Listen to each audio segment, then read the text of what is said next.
കമ്പ്യൂട്ടറുകൾ ഡേറ്റ കൈകാര്യം ചെയ്യുന്നത് നമുക്കറിയാം. ഈ 0ഉം 1ഉം, അതായത് ബിറ്റ്സ് വെച്ചിട്ടാണ്. അപ്പോൾ ഈ പോസിറ്റീവ് സംഖ്യകളെ ബൈനറി ആക്കുന്നത് അത് താരതമ്യേന എളുപ്പമുള്ള കാര്യമാണ്.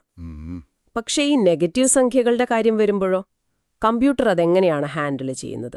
അതാണ് നമ്മൾ ഇന്ന് നോക്കാൻ പോകുന്നത്. തീർച്ചയായും ഇത് ശരിക്കും പറഞ്ഞാൽ കമ്പ്യൂട്ടർ സയൻസിന്റെ വളരെ അടിസ്ഥാനപരമായ ഒരു വിഷയമാണ്. ഡേറ്റ എങ്ങനെ സ്റ്റോർ ചെയ്യുന്നു, എങ്ങനെയാണ് കണക്കുകൂട്ടലുകൾ ഇത്ര കൃത്യമായി നടക്കുന്നത്, ഇതിൻ്റെയൊക്കെ ബേസ് ഈ സംഖ്യകളെ എങ്ങനെ പ്രസന്റ് ചെയ്യുന്നു എന്നതിലാണ്. നമുക്ക് ആ കാര്യത്തിലേക്ക് കടക്കാം. ഓക്കെ, അപ്പോൾ ആദ്യത്തെ ഒരു രീതിയായിട്ട് ഈ സൈൻ മാഗ്നിറ്റ്യൂഡ് റെപ്രസെൻറ്റേഷൻ എന്നാണല്ലോ കാണുന്നത്. ആ പേര് കേൾക്കുമ്പോൾ തോന്നുന്നത് ഒരു ബിറ്റ് ചിഹ്നത്തിന് കൊടുക്കുക, അതായത് പ്ലസിന് 0, മൈനസിന് 1. അതെ, ബാക്കിയുള്ള ബിറ്റ്സ് വെച്ച് ആ സംഖ്യയുടെ വലുപ്പം, മാഗ്നിറ്റ്യൂഡ് കാണിക്കുക. അങ്ങനെയാണോ? അതെ, അത് തന്നെയാണ്. വളരെ ഒരു നേരിട്ടുള്ള രീതിയാണ്. ഇപ്പോൾ ഉദാഹരണത്തിന് നമ്മൾ 8 ബിറ്റ്സാണ് എടുക്കുന്നതെങ്കിൽ +73 എന്നത് 0100001011 എന്ന് വരും. ഓക്കെ, ആദ്യത്തെ 0 പ്ലസ് ആണെന്ന് കാണിക്കുന്നു. അതെ, അതുപോലെ -73 ആണെങ്കിൽ ആദ്യത്തെ ബിറ്റ് 1 ആകും. അപ്പോൾ 1100000010. പക്ഷേ ഇതിന് 2 പ്രധാന പ്രശ്നങ്ങളുണ്ട്. എന്തൊക്കെയാണത്? ഒന്ന്, 0ന് 2 രൂപങ്ങൾ വരും. +0 ഉണ്ടാകും, അതായത് 00000000. പിന്നെ -0 ഉണ്ടാകും, 1000000000. ഓ, 2 പൂജ്യമോ?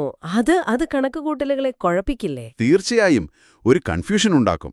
പിന്നെ രണ്ടാമത്തെ പ്രശ്നം, ഈ അരിത്തമെറ്റിക് ഓപ്പറേഷൻസ്, അതായത് കൂട്ടുക, കുറയ്ക്കുക ഒക്കെ ചെയ്യുമ്പോൾ ഈ ചിഹ്നവും വലുപ്പവും നമ്മൾ വേറെ വേറെ നോക്കേണ്ടി വരും. ശരിയാണ്.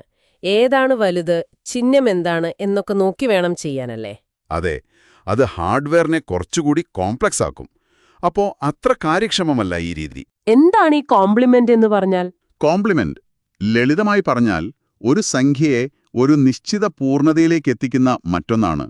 ഇപ്പോ ഡെസിമലിൽ 9's കോംപ്ലിമെന്റ്, 10's കോംപ്ലിമെന്റ് എന്നൊക്കെ പറയില്ലേ? അതുപോലെ ബൈനറിയിലുമുണ്ട് 1's കോംപ്ലിമെന്റും 2's കോംപ്ലിമെന്റും. നെഗറ്റീവ് സംഖ്യകളെ കാണിക്കാൻ നമ്മൾ ഇതാണ് പ്രധാനമായിട്ടും ഉപയോഗിക്കുന്നത്.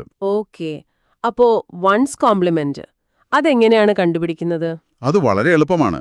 ഒരു സംഖ്യയുടെ ബൈനറി രൂപമെടുക്കുക, അതിലെ എല്ലാ പൂജ്യങ്ങളെയും ഒന്നാക്കുക, എല്ലാ ഒന്നിനെയും പൂജ്യമാക്കുക. സിമ്പിളായി പറഞ്ഞാൽ എല്ലാ ബിറ്റ്സും തലതിരിച്ചിടുക, ഇൻവെർട്ട് ചെയ്യുക. അപ്പോ +73 01010001 ഇന്റെ 1's കോംപ്ലിമെന്റ് വെച്ച് -73 എങ്ങനെ വരും? 01010001ലെ ബിറ്റുകൾ മാറ്റുമ്പോൾ 10110110 എന്ന് വരും. ഇതാണ് -73യുടെ 1's കോംപ്ലിമെന്റ് രൂപം. ഇത് സൈൻ മാഗ്നിറ്റ്യൂഡിനേക്കാൾ എളുപ്പമാണോ കണക്കുകൂട്ടാൻ? കുറച്ചുകൂടി എളുപ്പമാണ്.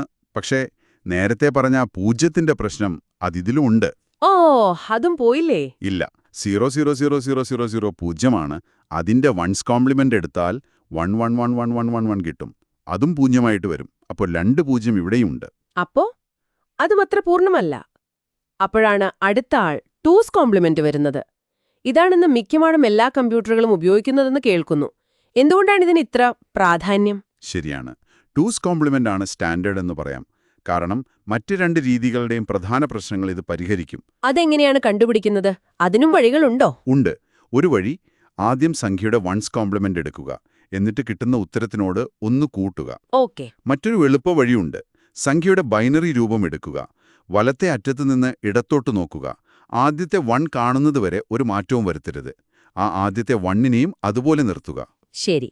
എന്നിട്ട് ആ 1ന് ഇടതുവശത്തുള്ള ബാക്കി എല്ലാ ബിറ്റ്സിനെയും ഇൻവേർട്ട് ചെയ്യുക.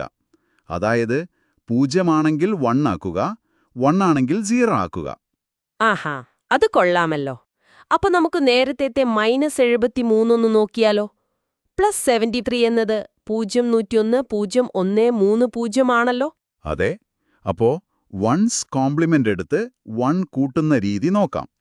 1's കോംപ്ലിമെന്റ് 10111011 ആണെന്ന് നമ്മൾ കണ്ടു. അതിനോട് 1 കൂട്ടുമ്പോൾ 10110111 എന്ന് കിട്ടും. ഇതാണ് -73ന്റെ 8-ബിറ്റ് 2's കോംപ്ലിമെന്റ് രൂപം. ഇതിന്റെ ഗുണങ്ങൾ എന്തൊക്കെയാണ്? ഏറ്റവും പ്രധാനം, 0ന് ഒരൊറ്റ രൂപമേ ഉള്ളൂ. 0000000. ഇതിന്റെ 2's കോംപ്ലിമെന്റ് എടുത്താലും 0 തന്നെ കിട്ടും. മറ്റേ 111111 എന്ന പ്രശ്നം ഇവിടെയില്ല. ഓക്കെ, അത് വലിയൊരു കാര്യമാണ്. അതിലും പ്രധാനപ്പെട്ട ഒരു ഗുണം അരിത്മെറ്റിക്, അതായത് ഗണിതക്രിയകൾ ഭയങ്കര എളുപ്പമാണ്. പ്രത്യേകിച്ച് സബ്ട്രാക്ഷൻ, കുറയ്ക്കുന്നത്.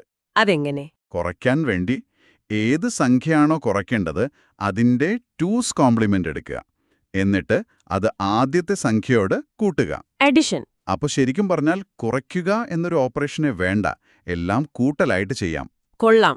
അപ്പോ കുറയ്ക്കാനുള്ള സർക്യൂട്ട് വേണ്ട, കൂട്ടാനുള്ളത് മാത്രം മതി. ഒരു ചെറിയ ഉദാഹരണം വെച്ച് നോക്കാമോ? ഒരു 4 ബിറ്റ്സ് വെച്ച് 5 കുറയ്ക്കണം 3. നോക്കാം. 5 എന്നത് 4 ബിറ്റില് 0101 ആണ്. 3 എന്നത് 0011. ശരി, നമുക്ക് 5 കുറയ്ക്കണം 3 ആണ് വേണ്ടത്. അപ്പോൾ 3ന്റെ 2's കോംപ്ലിമെന്റ് കാണണം. അതായത് -3. ആദ്യം 3001ന്റെ 1's കോംപ്ലിമെന്റ് 1101. ഇനി അതിനോട് 1 കൂട്ടുക. 1101 + 1 എന്നത് 1101. ഇതാണ് -3. ഓക്കേ. ഇനി 5ഉം -3ഉം തമ്മിൽ കൂട്ടുക. 0101 + 1101. ഇത് കൂട്ടുമ്പോൾ 1001 എന്ന് കിട്ടും. അയ്യോ, 5 ബിറ്റായല്ലോ. നമ്മൾ 4 ബിറ്റല്ലേ എടുത്തത്? അതെ. അഞ്ചാമതായി വന്ന ആ ബിറ്റ്, അതിനെ നമ്മൾ ക്യാരി ബിറ്റ്, അല്ലെങ്കിൽ ഈ കോണ്ടെക്സ്റ്റിൽ ഓവർഫ്ലോ ബിറ്റ് എന്നൊക്കെ പറയാം. അതിനെ അങ്ങ് ഒഴിവാക്കുക. അപ്പോൾ ബാക്കി വരുന്നത് 0001. അത് 2 അല്ലേ? അതെ. 53 = 2. കറക്റ്റ്. അപ്പോൾ ശരിക്കും കുറയ്ക്കൽ ഒരു കൂട്ടലായി മാറി. അത് തന്നെ. ഈ ഒരു ലാളിത്യമാണ് 2's കോംപ്ലിമെന്റിനെ ഇത്ര പോപ്പുലറാക്കുന്നത്. പ്രോസസർ ഡിസൈൻ വളരെ എളുപ്പമാകും, വേഗത കൂടും. കോടിക്കണക്കിന് കണക്കുകൂട്ടലുകൾ സെക്കൻഡിൽ ചെയ്യുന്ന പ്രോസസ്സറുകൾക്ക് ഇത് വലിയൊരു സഹായമായിരിക്കുമല്ലേ? തീർച്ചയായും. പക്ഷെ ഒരു ചെറിയ പ്രശ്നം ഇവിടെയും വരാം. ഓവർഫ്ലോ എന്ന് പറയും. ഓവർഫ്ലോ അതെന്താണ്? ഇപ്പൊ നമ്മൾ 8 ബിറ്റ്സ് ഉപയോഗിക്കുന്നു എന്ന് കരുതുക. 2's കോംപ്ലിമെന്റ് രീതിയിൽ 8 ബിറ്റ്സ് വെച്ച് നമുക്ക് റെപ്രസെന്റ് ചെയ്യാൻ പറ്റുന്ന സംഖ്യകൾക്ക് ഒരു പരിധിയുണ്ട്. -128 മുതൽ +127 വരെയാണ് ആ റേഞ്ച്. ശരി. നമ്മൾ ചെയ്യുന്ന ഒരു കണക്കുകൂട്ടലിന്റെ ഫലം ഈ റേഞ്ചിനു പുറത്തു പോയാൽ അപ്പോഴാണ് ഓവർഫ്ലോ സംഭവിച്ചത് എന്ന് പറയുന്നത്. ഒരു ഉദാഹരണം പറയാമോ? പറയാം. ഇപ്പോ +69ഉം +59ഉം കൂട്ടണം എന്ന് വയ്ക്കുക. രണ്ടും പോസിറ്റീവാണ്, രണ്ടും +127ന്റെ ഉള്ളിലാണ്. ഇവ രണ്ടും കൂട്ടുമ്പോൾ ശരിക്കുള്ള ഉത്തരം +128 ആണ്. പക്ഷേ +128 നമ്മുടെ 8-ബിറ്റ് റേഞ്ചിന് പുറത്താണ്. ഓ, അപ്പോ കമ്പ്യൂട്ടർ എന്ത് ചെയ്യും? കമ്പ്യൂട്ടർ ആ കൂട്ടൽ നടത്തും. 8 ബിറ്റ്സിൽ അതിന് കിട്ടുന്ന ഉത്തരം 10 ലക്ഷം രൂപ എന്നായിരിക്കും. പക്ഷേ 2's കോംപ്ലിമെന്റ് പ്രകാരം 10 ലക്ഷം എന്നത് -128 ആണ്. അയ്യോ, അപ്പോ ഉത്തരം മൊത്തം തെറ്റിയല്ലോ. തെറ്റി. ഇതാണ് ഓവർഫ്ലോ. 2 പോസിറ്റീവ് സംഖ്യകൾ കൂട്ടി ഒരു നെഗറ്റീവ് ഉത്തരം കിട്ടുക, അല്ലെങ്കിൽ 2 നെഗറ്റീവ് സംഖ്യകൾ കൂട്ടി ഒരു പോസിറ്റീവ് ഉത്തരം കിട്ടുക. ഇതൊക്കെ ഓവർഫ്ലോയുടെ ലക്ഷണങ്ങളാണ്. അപ്പൊ ഈ ഉപയോഗിക്കുന്ന ബിറ്റ്സിന്റെ എണ്ണം, അതായത് വേർഡ് സൈസ്, വളരെ പ്രധാനമാണ് ചെയ്യുന്ന കണക്കുകൂട്ടലുകൾക്കനുസരിച്ച്. അതെ, വളരെ പ്രധാനമാണ്. പ്രോഗ്രാം ചെയ്യുമ്പോൾ ഇത് ശ്രദ്ധിക്കണം. ചുരുക്കത്തിൽ പറഞ്ഞാൽ, നെഗറ്റീവ് സംഖ്യകളെ ഏറ്റവും കാര്യക്ഷമമായിട്ടും ഗണിതക്രിയകൾ ഏറ്റവും എളുപ്പത്തിലും ചെയ്യാൻ സഹായിക്കുന്നത് 2's കോംപ്ലിമെന്റ് രീതിയാണ്. 0ന് ഒരു രൂപമേ ഉള്ളൂ എന്നതും വലിയൊരു നേട്ടമാണ്. ശരിയാണ്. ഈ BCD എന്നൊരു രീതിയെക്കുറിച്ചും സൂചിപ്പിച്ചിട്ടുണ്ട്. അതെന്താണ്? BCD കുറച്ച് വ്യത്യസ്തമാണ്. അവിടെ നമ്മൾ ഓരോ ദശാംശാക്കത്തിനും ഡെസിമൽ ഡിജിറ്റിന് 4 ബിറ്റ്സ് വീതം ഉപയോഗിക്കും.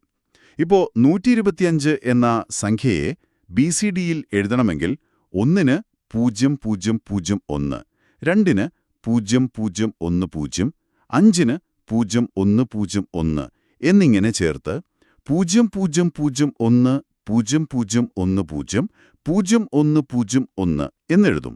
ഓ, ഇത് നേരിട്ട് ഡെസിമൽ പോലെയാണല്ലോ. അതെ, ഇത് ചില പ്രത്യേക ആവശ്യങ്ങൾക്ക് പണ്ട് കാൽക്കുലേറ്ററുകളിലൊക്കെ ഉപയോഗിച്ചിരുന്നു. കാരണം ഡെസിമൽ ഡിസ്പ്ലേയിലേക്ക് മാറ്റാൻ എളുപ്പമാണ്. പക്ഷേ ഗണിതക്രിയകൾ ഇതിൽ കുറച്ചുകൂടി സങ്കീർണമാണ്, കൂടുതൽ സ്റ്റോറേജും വേണം. അതുകൊണ്ട് സാധാരണ കമ്പ്യൂട്ടിങ്ങിന് 2's കോംപ്ലിമെന്റ് തന്നെയാണ് സ്റ്റാൻഡേർഡ്. അപ്പോ കമ്പ്യൂട്ടറിനുള്ളിൽ ഈ സംഖ്യകൾ, പ്രത്യേകിച്ച് നെഗറ്റീവ് സംഖ്യകൾ എങ്ങനെയാണ് കൈകാര്യം ചെയ്യുന്നതിനെക്കുറിച്ച് ഒരു നല്ല ധാരണ കിട്ടി എന്ന് കരുതുന്നു. സൈൻ മാഗ്നിറ്റ്യൂഡിന്റെ ആ ഒരു ലാളിത്യത്തിൽ നിന്ന് തുടങ്ങി 1's കോംപ്ലിമെന്റിലെ പ്രശ്നങ്ങൾ കണ്ട് അവസാനം 2's കോംപ്ലിമെന്റിന്റെ കാര്യക്ഷമതയിലേക്ക് എത്തിയത് കമ്പ്യൂട്ടിങ്ങിന്റെ വളർച്ചയിലെ ഒരു പ്രധാന ഭാഗം തന്നെയാണ്. തീർച്ചയായും ഈ അടിസ്ഥാന കാര്യങ്ങൾ മനസ്സിലാക്കുന്നത് പ്രോഗ്രാമിംഗിൽ വളരെ പ്രധാനമാണ്. ഡേറ്റ എങ്ങനെയാണ് സ്റ്റോർ ആകുന്നത്, ഒരു ഓപ്പറേഷൻ ചെയ്യുമ്പോൾ എന്തൊക്കെ പ്രശ്നങ്ങൾ വരാം, ഈ ഓവർഫ്ലോ പോലുള്ള കാര്യങ്ങൾ, ഇതൊക്കെ അറിയുന്നത് നല്ല റോബസ്റ്റ് ആയിട്ടുള്ള സോഫ്റ്റ്വെയർ എഴുതാൻ സഹായിക്കും. ചിലപ്പോൾ കിട്ടുന്ന വിചിത്രമായ ബഗ്സിന്റെ കാരണം പോലും ചിലപ്പോൾ ഇതുമായി ബന്ധപ്പെട്ടതായിരിക്കും. ശരിയാണ്. അപ്പോൾ കേൾക്കുന്നവർക്ക് ഒന്നുകൂടി ആലോചിക്കാൻ ഒരു കാര്യം കൂടി പറയാം. നമ്മളിപ്പോൾ കണ്ടു, കൂട്ടാനും കുറയ്ക്കാനും 2's കോംപ്ലിമെന്റ് വളരെ എളുപ്പമാണ്. എന്നാൽ ഗുണനത്തിനും ഹരണത്തിനും മൾട്ടിപ്ലിക്കേഷനും ഡിവിഷനും കാര്യങ്ങളത്ര സിമ്പിളല്ല.